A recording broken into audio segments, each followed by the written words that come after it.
When I think of Panera, I can't picture the one thing I'm going to get. It's a complexity issue. And Panera has gone through a rapid menu expansion to offer something for everybody. But I literally can't tell you if I walked into Panera what I would get or what it would cost me. Whereas right now, I could tell you exactly what my meal at Chipotle would cost me, even within options. And there are only a few menu options on my board. Good morning and welcome to Market Outsiders. Today we are talking about one of my favorite fast casual restaurant chains, actually, Panera Bread. And so if you're hungry, go ahead and grab a snack before we start because you're going to get hungrier as we start to talk about Panera Bread. We're going to talk about soups, salads, and we're going to talk about the business model behind it all. Before we get there, if you have not yet rated, reviewed, subscribed, or liked to Market Outsiders, please go ahead and take a second to do that. We really, really appreciate it. And while you're taking care of that, I'll bring my co-host Jenny Ray into the conversation. Jenny Ray, how are you today? I'm good. Okay, I'm really excited to talk about this episode specifically because when I first moved to the small 120,000 person California town that I came to, one of my laments was we have no Panera. And then there was a business about 4 years into my time here that started, and they pitched themselves by saying, we're the local Panera. There is no Panera. We're the local Panera. And that business grew to $5 to $6 million in annual revenue. They grew to 6 stores. It was a very kind of impressive growth trajectory. And then fast forward about 2 years ago, Panera opened in my town, and I literally haven't been there. It's kind of like a wild ride. So when I saw this article this morning, I was really curious as to what may have underpinned my own decision not ever to enter this Panera that came to town. Was it just that I had aged? Didn't feel like it. It felt like if I'd aged, I'd be more likely to go to Panera. But I was like, maybe, everyone who's 20 years younger than me is all about the Panera hype right now. Was it something about the localization of food that moved away from fast casual in general? I didn't feel like that because we've certainly visited other fast casual places. Panda Express is one of my kids' favorites. And so I was curious kind of, where the psychology and the application of my personal experience was, and if it was indicative of anyone else's, because it's not always. But that's an interesting place where I started. So I'm really excited to talk about our article today. Are you ready for me to pull it up, or you want to add some Panera history, Panera context, like favorite Panera menu item? Come on, give us the goods. Oh, I'm a big fan of the Frontega chicken sandwich. And then I don't think you can go wrong with the broccoli cheddar soup or the French onion soup. So for me, like, if you need a quick lunch, there's worse places you could go to than Panera. And then I also have this memory, and I have no idea, like, if any of this is rooted in truth or fact or not, but I've seen some Panera logos that say St. Louis Bread Company on them. Have you ever seen that? So I have a feeling that they initially started in St. Louis. Maybe they were called something else, and then when they kind of expanded nationally, they changed the name. I I don't know if thought the they were article is going to mention separate this. companies. You're saying that it says Panera and So St. Louis Bread Company? no, I've seen one or the other, but the logo is so similar. I just feel like if they were separate companies, Panera would have sued St. Louis Bread Company like long ago. So Long ago. Okay, that's yeah, so so. I feel like there's got to be like more of a backstory there. If you're listening to this and you know what I'm talking about, write us in and educate us. Because I want to get into the business of Panera today, but that's just an anecdote I've never quite been able to figure out like what it is. Yeah, I love it. Well, I really enjoyed reading a few fun facts in this article that I'm going to share now today about Panera, and basically this is about the reversal of Panera's dominance. And so I was fascinated to see that what is happening to Panera at large in the United States was actually really similar to my personal experience with Panera.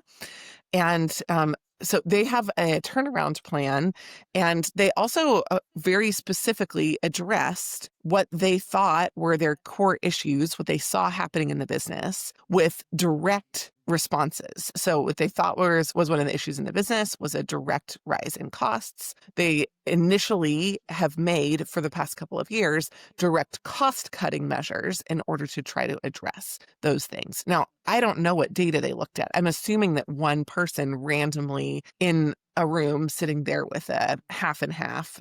Wasn't like, hey, I don't want to do this anymore, and this is what I'm going to change the business to be. I'm assuming that they did customer, kind of studies, that they rolled this out in small stores rather than rolling it out in big stores. It's possible, though, that I often will make assumptions like that and they're wrong. It's possible that this was an uninformed period of decision making, but I think this is a fascinating story because it made Panera, its leadership, its board, et cetera, made decisions that I thought were incredibly sensible, that have totally cratered the business. And so I think it's very valid for us to take a look at some of what they did and then talk about what the alternatives were. And then, maybe tie that into other things that we would think about. So, Naman, what do you know about the past, let's call it 5 years, right, post-COVID of Panera? Nothing is the short Okay. answer. So glad that you're So listening to / creating this pod, because yes, I yes, feel I like know. you're not going to come away from this thinking the same thing. Yes. So I'm excited to dive in and take a fresh look at this business. I've probably been to Panera like 5 times in the last 5 years.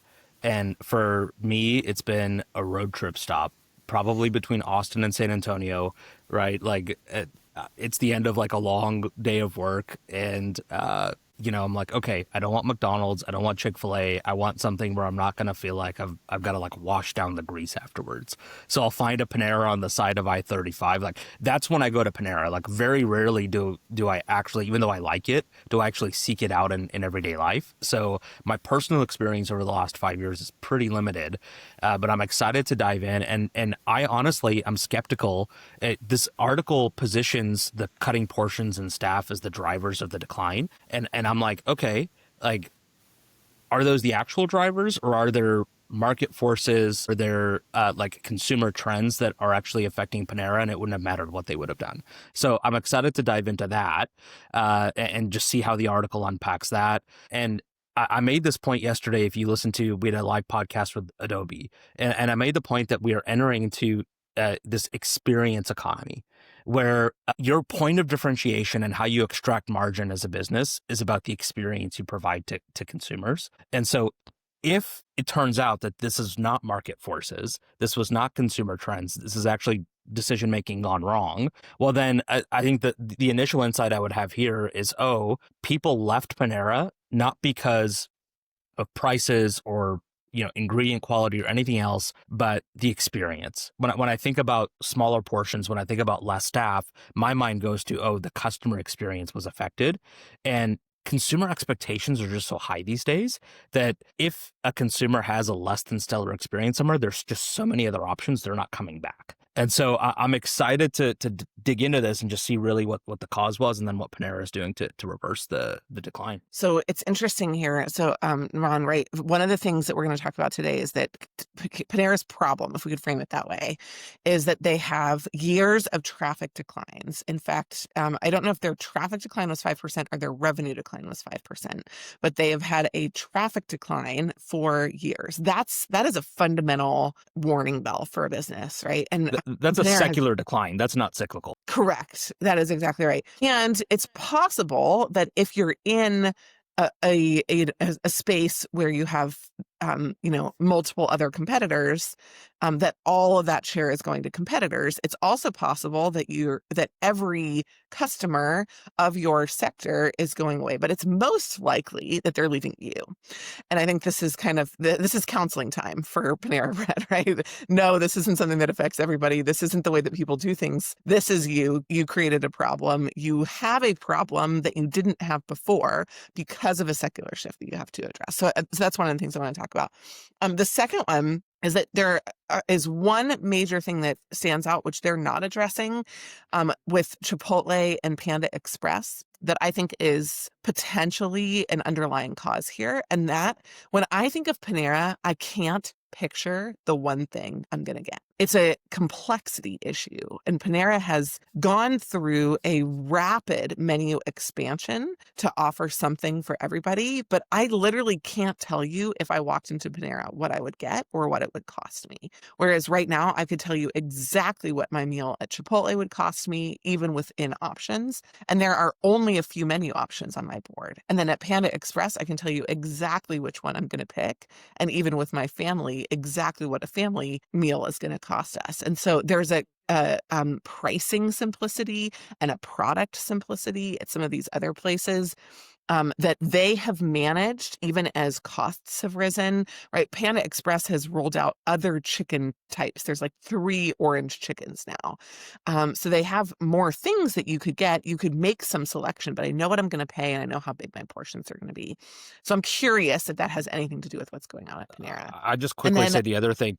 yeah, go ahead. The other thing at Panera is speed, right? I could get a bowl of fried rice and orange chicken from Panda and eat it in my car. I can get a Mhm. burrito to go at Chipotle, but it's much more difficult for me to think about having a faster experience at Panera. Um, Fair. like there's no drive-through usually. It's not something that I like could eat in my car on the go. Like I got to sit there with a bowl of soup or a salad. It just feels like a bigger time commitment as well. And I'm curious if that's a part of the issue as well. That is really interesting. I just think of the same thing, service time. I don't have 20 minutes to go and decide to place my order, but then also wait for a complex order to come out. And we've talked a lot about Starbucks, and Starbucks reinvention is kind of a little rocky at the moment. But still, the concept to me makes a lot of sense. If there was a short menu for Panera that I know that I could get within 3 minutes every single time I ordered it. I'm curious if those are the kinds of things that they're testing. The one thing that this article doesn't say that I think is probably the most important part of the story is how they're testing these ideas. I wonder if they're testing them in a single place, which happens to be like I loved living in Atlanta. It was like the perfect place to test these things because it was urban and it was suburban. It was drive through and walking. You could kind of test in one market a lot of different national Hmm. concepts. But like if perhaps Panera is testing in like only St. Louis or like you mentioned the St. Louis bread company, right? Or only LA. I loved this when I lived in New York, right? People would be like, "Oh, it works in New York, it's going to work anywhere." I was like, "Y'all need to get off this freaking island, right? Because this won't work anywhere else. You have no idea what this looks like. Congratulations for making it work in New York. That's really challenging, but that doesn't mean that this can scale." And so we won't see that today. But if I had one silver bullet that I could try to figure out on how to turn around Panera, I would ask about these rollout and testing strategies to try to understand exactly where they're getting their data and what they're doing. Because I'm assuming that a lot of the decisions that they made that created the business were somehow data informed. So if they got no data, that's the problem. But if they likely got data that didn't inform them appropriately, then I would remake that piece of it. But I'm really excited just to kind of go through a couple of the key issues. So you mentioned yours is a sandwich, the thing that you get. Do you always get the sandwich with like the standard size, the apple or the bread, or do you upgrade your side? Do you do the half and half, but the sandwich is the feature of the show? Like, tell me what the story is. Yeah, usually it's the you pick two. So it's like the cup of soup and the half sandwich is my go-to. Okay, awesome. I love it. So am I right though that if you pick certain things not on the you pick two, that you also have to upcharge the you pick two? You're asking the wrong guy. I think that they're probably the you pick two price. The standard price includes certain soups and certain sandwiches, and I would think if you're going to add a premium sandwich to that, there's going to be an upcharge. Yeah. Yeah. I wonder if that's the right strategy. I'll just start with that, right?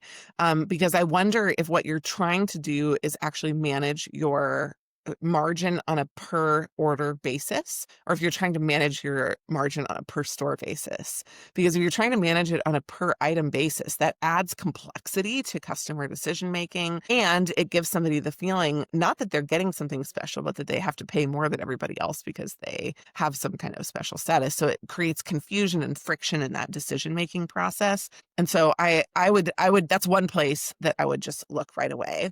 I also thought it was very interesting. We talked about the other options The Chipotle and Panda Express. We've talked about the guy who's now leading the Starbucks turnaround is formerly from Chipotle. But last year, their sales, so their revenue, fell 5%. Their total revenue is 6.1 billion, still not terrible. But the traffic has been shrinking. So you see both traffic shrinkage. So you're not getting your loyal customers back as often, and your and revenue shrinkage, which is that translation between the two. And so I wonder if what they're doing is they're talking to the people who are in store instead of people who aren't in store. And usually that's a common turnaround strategy. When I was at Bain, we called it profit from the core. You would go to the people who are currently buying from you and figure out how you could get them to buy more. It's inherently cheaper. But I wonder if that actually structurally has led to this kind of decline. Any thoughts on that before I move on to some of the other fun No, it things? makes sense. It becomes a self-fulfilling prophecy. You end up serving a smaller and smaller customer base, or catering to a smaller and smaller customer base, instead of talking to the people who used to come to you and then left. Yes, exactly. If you run a small or medium-sized business, you know how fast cyber risks are evolving. That's why I use Nord products myself. And for businesses, there's Nord Stellar. It's a threat exposure management platform that helps you spot cyber threats before they become full-blown incidents. Nord Stellar combines data breach and dark web monitoring, attack surface management, and cyber squatting protection, all in one platform. It gives you real-time visibility into leaked credentials, exposed assets, and impersonation attempts so you can act before attackers do. Think of it as seeing what hackers see and fixing it first. Right now, Nord Stellar has an exclusive Black Friday offer. Unlock 20% off with code BLACKFRIDAY20, but only until December 10th, 2025. Visit nordstellar.com/simplified to secure your business today. So Panera did something that I think is very fascinating also that Starbucks did, that Starbucks is scaling back. And I don't know if they're working on scaling this back, but they entered into energy drinks. But fundamentally, that business decision was a goal to increase one metric, which is margin per customer, right? So every customer transaction, the goal is instead of just walking out with your, you pick two, you're kind of like, oh, let me just bump on this other item as well. Originally, they had a range of coffees in the coffee wars. I don't think Panera has been a winner. I don't think that they've gone after either quality or size to be a winner in that space. What they went after was recurring revenue. They had an $8 a month unlimited coffee subscription. Yep. And I think that was part of the strategy to increase traffic to the stores. Yeah. Obviously, it hasn't worked. Yes, or it worked, but not enough, right? So if it did work in that customer segment, it didn't to a larger degree in other customer segments. And so that's pretty fascinating. And then this energy drink ad is can absolutely, I mean, these kind of things can be smart. We have product proliferation in a lot of businesses that works incredibly well. But again, the question mark is if you're going to parse into the data whether it actually really helped here. Now, there is kind of a sectoral challenge. So this is very fascinating, right? Younger consumers eating out less frequently. Aman, do you buy that? Where are they eating if they're not eating out? I kind of buy it. I think it does depend on who your core customer base is. You read a lot these days, and I'm sick of reading about it, by the way, but you read a lot about this K-shaped economy, right? Where for a certain cohort of people, it's up and to the right. For another cohort of people, it's down and to the right. And I could see this being true, where younger consumers are eating out less frequently. And I think especially for a company like Panera, you have to include at-home cooking as part of your competitive set. So it's not just people are going to Cava or Chipotle or Sweetgreen, it's that they might decide just to make a bowl of soup at home or make a sandwich at home. And so that goes back to the experience part that I was talking about earlier, is if I'm going to decide to spend the money to go somewhere, it's not enough for me just to get food. Like there has to be something more than I could get at home or more than I could get elsewhere that's going to prompt me to get in my car, go sit down and eat that meal. And so you are seeing a lot of companies in this category talk about younger consumers. I think the mistake that I see a lot of people make is extrapolating that out and trying to pull lessons out of that for the broader economy. So that, if that's your core customer base, okay, great. That might be true. Does that mean that like we're heading into recession? No. And so I think that nuance there is important. I like that. I think that speaking of nuance, right, they kind of highlight here what their plan is. And I'm more excited to go into the detail of this, but this is the high level, right? Refresh your menu. We don't actually know whether that means different products or fewer products or more products. We'll talk about that in Hopefully just a less. second. Yeah, a focus on value. So again, maybe that simpler pricing or lower priced options, improving its service. You mentioned this earlier, and building new restaurants, right? And so they have 2,200 US locations. They have a split between company owned and franchise owned stores. That's like I mentioned as an asterisk. That's actually super important because And even it's though a that huge was operating challenge. is a capital raising strategy, but it's definitely an operating challenge when you have people who you can't control, who maybe do a terrible job of actually managing in-store expectations. And if you think of Panera as a unified brand, that's a big, challenge. And then also, I didn't know this, but they're privately owned. So they are held by the investment arm of the Ryman family, from JAB Holding, and they have been thinking about an IPO. Panera Brands also owns Caribou Coffee and Einstein Bros Bagels, by the way. Come on. And I was just in a bagel shop last week in Orange County. And oh my word, this bagel shop, I was like watching with magic exactly what was happening. It was a phenomenal business. There were Door Dashers running in. There were people that were coming in for takeout. I haven't seen a big, like, I've been in Einstein Bros Bagel. I haven't seen anybody for takeout or DoorDash, which, as far as I understand, is a pretty large portion of restaurant growth. And I haven't seen any kind of modifications in that way. And I would say that they maybe suffer from similar problems, like menus that are too large, complicated pricing, right? I mean, when I go into an Einstein Brothers bagel, it takes me 8 minutes to try to decide what I'm going to get. It's not simple. It's not easy. It's not consistent. So even though they have their kind of core bagel customers, I watched this other business in Southern California just crush it left and right. And they had a menu that wasn't super duper simple, but it was pretty easy for me to figure out what on the menu I was going to get. It was like there were the meat people, there were the, sprouts people, and then there were the kind of bagel only people, the sweets people, right? And it was kind of like very easily segmented. So I kind of knew immediately what customer I was going to be, scaled down my choices, and then was able to order.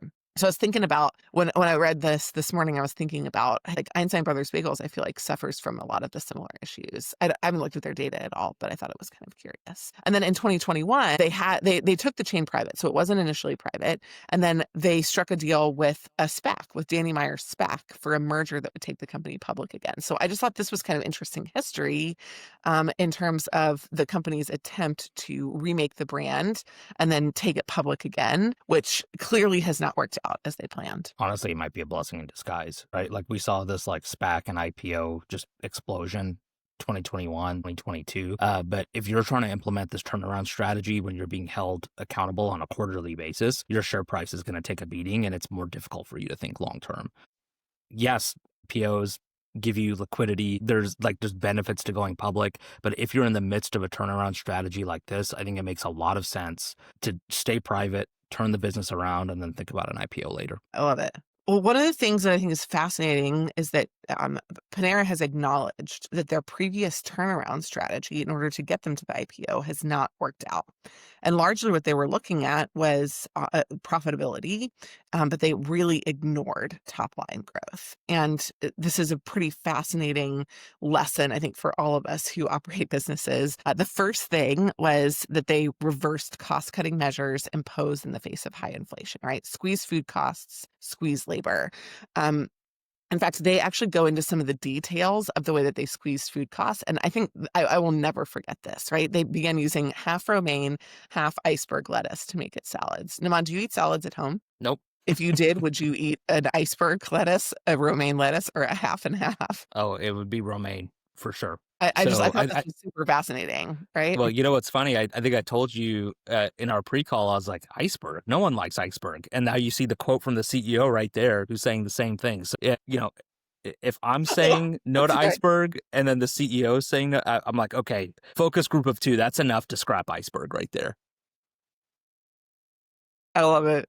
Yeah, so they save the chain money, right? But they also, in the cherry tomato, Panera is one of the few restaurant chains that doesn't slice the tomatoes, which was a decision that changed to save on labor costs. Now, my husband would love this because he hates tomatoes and wants to hand them over to me, but he also wouldn't order a freaking salad with tomatoes on it, knowing that what everybody expects, which is a sliced tomato, is likely to happen, which is much easier to eat. Right, we made the guests chase the cherry tomato around the bowl. So this makes me wonder, like, where were these people? Or did they not watch a customer eat a salad? Did they not see this as a point of friction? Did that not create an issue? But this is my favorite one. Customers got avocado on their salad, and it was just a chunk of avocado. Like, they had to cut it into its separate pieces. And I remember doing work like back in the day, cutting the straw length at, Taco Bell and Burger King, and we were able to save millions of dollars across the systems. When a CFO is leading these kinds of decisions in a company in an era of rising traffic, this is great, right? This is exactly what you want to see. In an era where you're going to war for each individual customer every day for their, not and you're mentioning experience. I think of experience as part of the attention economy, right? That's what is gaining their attention to bring them into the store. Then you're actually just creating friction for customers that is unnecessary. And you can see that that's kind of what happened I here. do think this is a representative example of the danger of just making decisions based on what a spreadsheet tells you. And so, quantitative data is important, and your decisions should be data driven. But if you're not going to contrast or augment that decision making process with some kind of qualitative metric or qualitative observation, then when you're in a highly customer facing business like this, like, you are going to miss out on some insights that seem obvious in hindsight. Like you said, like, did they never watch someone eat a salad before? Like, I bet you it was people sitting in a boardroom who all had laptops open, who were looking at the numbers on the spreadsheet, who made the decision and said, oh, like, we're spending this many hours of labor a year cutting tomatoes. That's stupid. Like, let's axe that. And like, that was the decision, right? And so, look, we face this in our business too, is that there are multiple ways to slice, dice, and interpret the same data. And so I found when I work with businesses, and even in our own business, the availability of data isn't the issue. It's how you interpret it. And it's the narrative that's underlying the data. And so it looks like there's maybe an over-reliance on the numbers and not so much a reliance on like what you see and hear and feel like inside the actual customer experience. Exactly. I also think it's really fascinating. They bring in here another competitor of theirs, Sweet Green. I have eaten at Sweet Green a number of times in the past few years, and Sweet Green doesn't nickel and dime you on each individual item. It's not like, oh, you want to add avocado, that's now an extra, well, avocado is not a great example because I do think they actually upcharge for avocado, but right, you want to add an extra menu item. It's more like a mod pizza pricing model where they're kind of assuming across the average of the pizzas that they sell that they're going to make an appropriate amount of margin. And if I happen to be the person who eats 7 of the most expensive toppings, I'm going to cost them a little bit more, but somebody else is going to order that same pizza with just cheese, and the average across us is going to narrow out. So again, like, I think when you're talking about managing to a spreadsheet, if you go and manage all the way down to a customer level, what you're actually risking doing is creating personalized complexity all the way to the customer level that they don't feel is actually adding value in their overall experience with your brand. And I think that's really powerful. We see that. I mean, we have people that will want to prep for a case interview in 7 days, and we have people that want to prep over 2 years. We have people who use all of their sessions in the first 5 days, and people who save them and kind of drip them over time. And we have people that cost us a lot more to serve, depending on which of those mechanisms they move down.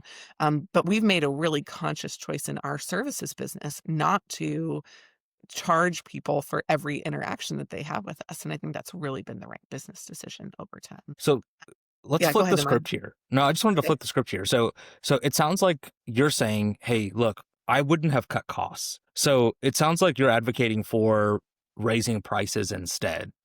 I might be connecting some dots here in what you said, but is that true? And looking back, is that what you would have pursued in terms of a strategy? Well, looking back, I have a ton of compassion for the leadership because I think that I probably would have been on team cost cutting, looking at the data, looking at trends historically, and not knowing what the future was going to hold. So I can absolutely understand. I don't think this is an example of poor decision making. The only thing that I would have potentially changed, like I mentioned, is my testing strategy in market, and I would have spent a lot of time talking to customers and sitting down with them and really getting deep on the qualitative pieces of the data. I also would have spent a lot of time talking to my non-customers, trying to figure out why I didn't have them in my stores. So what you're talking about is actually the value pricing model. What I'm saying is I would have gone after simplicity of pricing first. So if right now I have a $7.99, $8.99, and a $9.99 option, I would have picked all $9.99 options, which still to me feels like a value pricing. It is going to mean giving away some margin, but that $7.99 customer, I feel more comfortable with moving up to $9.99 with similar portion sizes that still feel really strong versus shrinking me down in the other direction. So what that is a simplicity hidden would have price been my increase. first management tool. But that's a price increase. It is a price increase. Yeah. Yep. So that's what I'm saying. Fundamentally, yes, but not necessarily every price goes up. I wouldn't have taken $9.99 to $11.99 and $7.99 to $9.99, right?